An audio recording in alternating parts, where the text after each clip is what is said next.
Now, tell me one thing. A lot of people um, come to me, and a lot of people come to us and say that I want to look at top international MBA programs, but and it's very common for them to come from middle class families here. And when you convert the fee, international fee into the INR, it's a big check that they have to pay. How did you go about managing the financial aid, loans versus? Can you give a brief of the process? How was it that? How can an average middle class professional afford an Ivy League by paying from here? Okay, so let me tell you from my experience. I think it's a very extreme experience, to be very honest. It's a bit funny now that I see in retrospect, but it was not very funny. I think it's gone wrong with. Yeah. Okay. Yeah, so I was saying, let me talk about my experience. Now it seems funny when I think about it, but it was not very funny back then. So I had not told my parents that I was applying for all these schools in the US. So they were like, my parents were retired and like they were in their 70s and all that. So after I got an admit and got through the whole process of why MBA, why now, and all that stuff.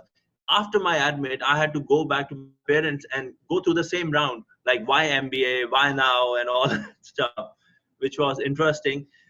And I didn't have too much of savings. So me and my wife, my wife was working with General Electric back then.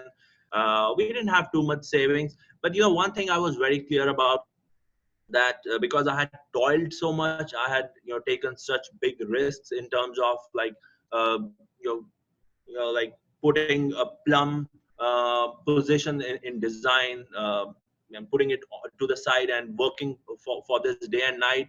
So I was very confident that things will pan out somehow, right? But then I took help from. So what happens is, as a process, that once you get an admit, you have to show enough funds in your account or somewhere, and you have to, I think it's called the letter of, I don't know, not financial intent or something like that, right? So right, so I have some friends of mine who were already in the States, and including my saving. By that time I had told my parents, so they had some savings. So I was actually worried because being from a middle class family, in that letter I had 7 people vouching for money, saying like $10,000, $12,000, $5,000, and all that stuff. um, and now it seems funny, but I got an okay from there. But thankfully, when I reached Cornell, they had already told me that Cornell is a very distinct institute in the sense that it becomes a co-signee for you, a co-signer for you when you get an admit there. So the very first day we were assembled in a room, and of course there's a bank called Quorum. Through that we got a loan, and to top it, that was the first year that they also gave us $10,000 personal loan, which was the first time like in the history of the college, which actually really helped me because um, like my journey was very interesting because it was a 1-year program, and during that program I actually did 6 jobs. And by the grace of God and by my own perseverance, like I'm very resilient with all these things. There was no day after June 1st all that year until I graduated, I always had a job. And I topped my class in data modeling and analysis. Then I was a TA for design thinking. I was TA then I was a consultant for digital marketing. So, all my experience prior to joining MBA, I put to use. And this is one of the advantages of doing an MBA in a US school, that, Jatin, you know it very well. Like for Darden, you have the entire ecosystem of University of Virginia. For Johnson, you have the entire Cornell. For Sloan, you have the entire MIT open for you. You can cross register with Harvard and all that stuff. So this was amazing that being a part of a business school, I could work with the hotel school, which was number one. Like Cornell Hotel School is amazing. I actually, I don't know if you know, but I got a patent with a professor. in apparel school at Cornell.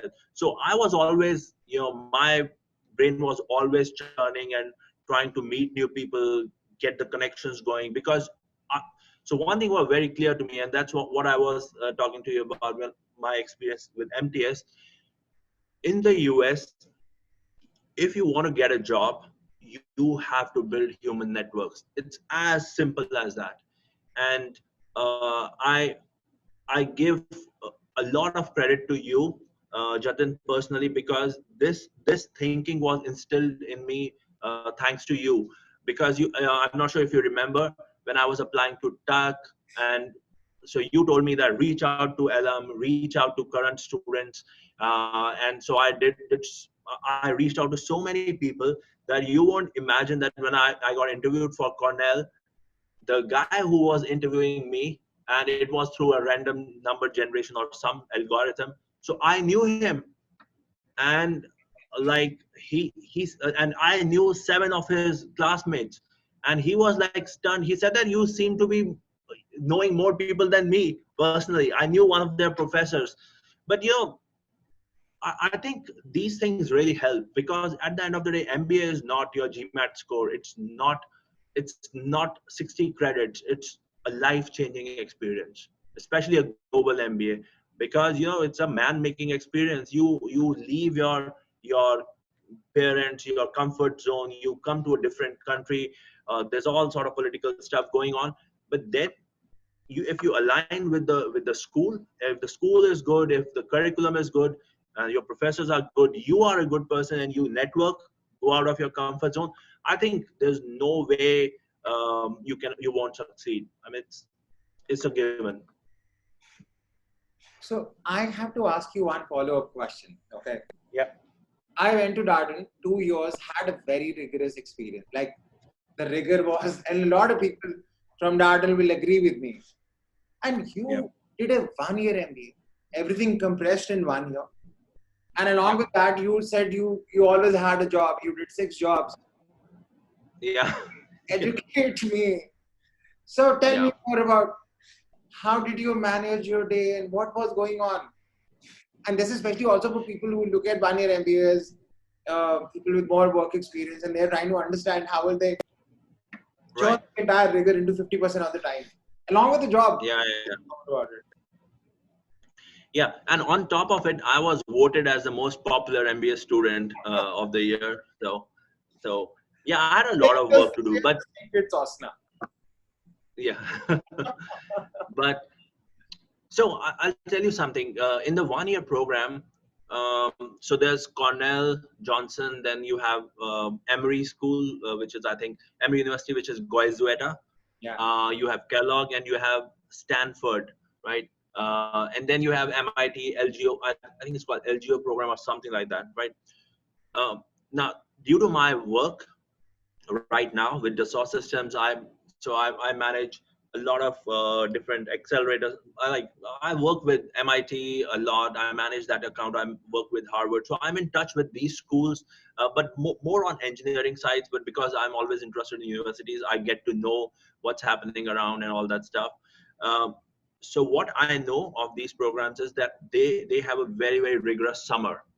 Like you go there, especially for Johnson, you get an admit, you reach there, you put your bags and all that stuff. Day one, it starts, it's like you hit the ground running, because for the next 2 months, the summer from May 18th to say June 18th or 15th, so they compress the whole 1-year program in those 2 months, which means that 10 days for finance, 7 days for microeconomics, and so on, right? So, but to be very honest, I think I made a conscious choice because, of course, 2-year MBA program, it's kind of a breeze if you compare it with 1-year program.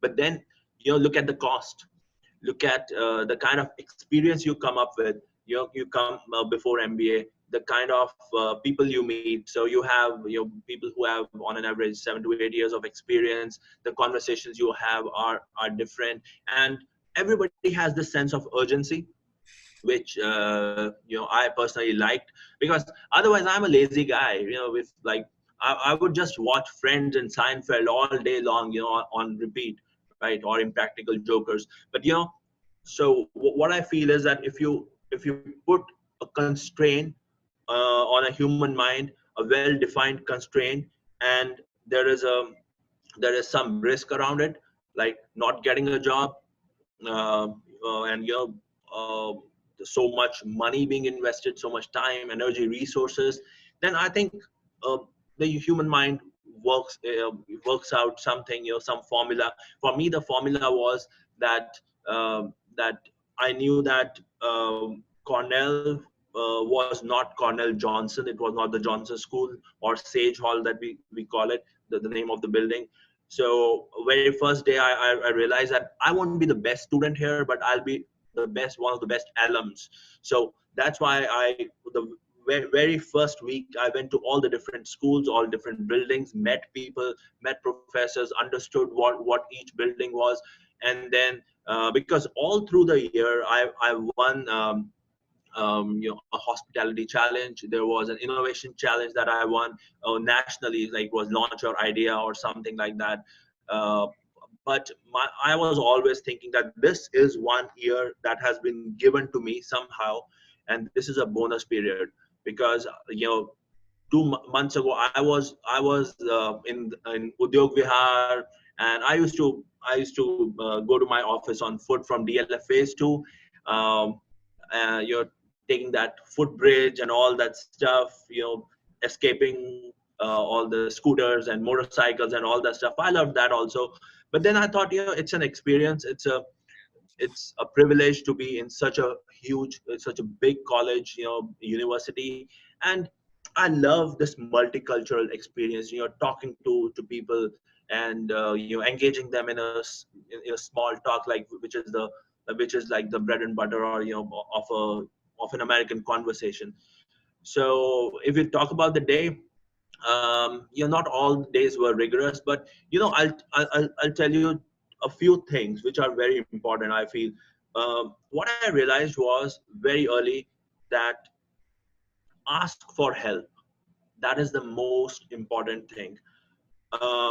In a global program, especially in the US, I can't say about Europe, but in the US and Canada, people don't get offended when you ask them for help. They feel they have a chance to contribute to you, right? Which is a very, very key difference. And it was a paradigm shift for me, because in India, like, we want to help, but we are always, we are a bit hesitant to ask for help.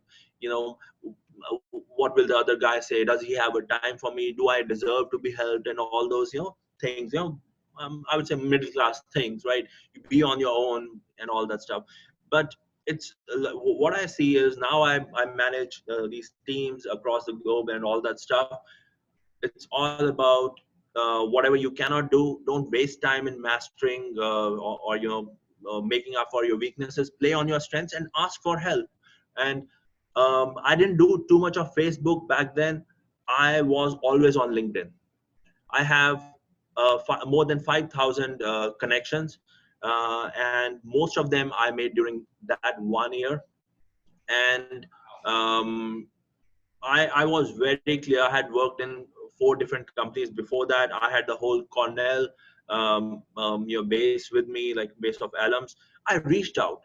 I reached out to them, and of course, politely, and of course, you need to you play the game and all that stuff. But I was really surprised, Jatin, that people really helped me. People from Tuck helped me. Those guys, who I had contacted later. I mean, those days, people from Kellogg. You remember there was a guy who wrote to Triple M program, and he gave a referral for me, right, He and was all that stuff. So I think he was your interviewer as well. I don't remember yeah, something. yeah. So my interviewer, so I had a bad experience with my interviewer, because he asked all sort of random questions, unrelated and all that stuff. And I wrote to Kellogg that I'm not very happy with the experience and all that stuff. So this guy, just based on our conversations, he went ahead without telling me. He wrote to the admission committee that this is a great guy. So what I'm trying to say is that people helped me. It was not a like it was a collaborative effort. And yeah, I made a lot of opportunity. Like I made use of every opportunity that I had, I would say that.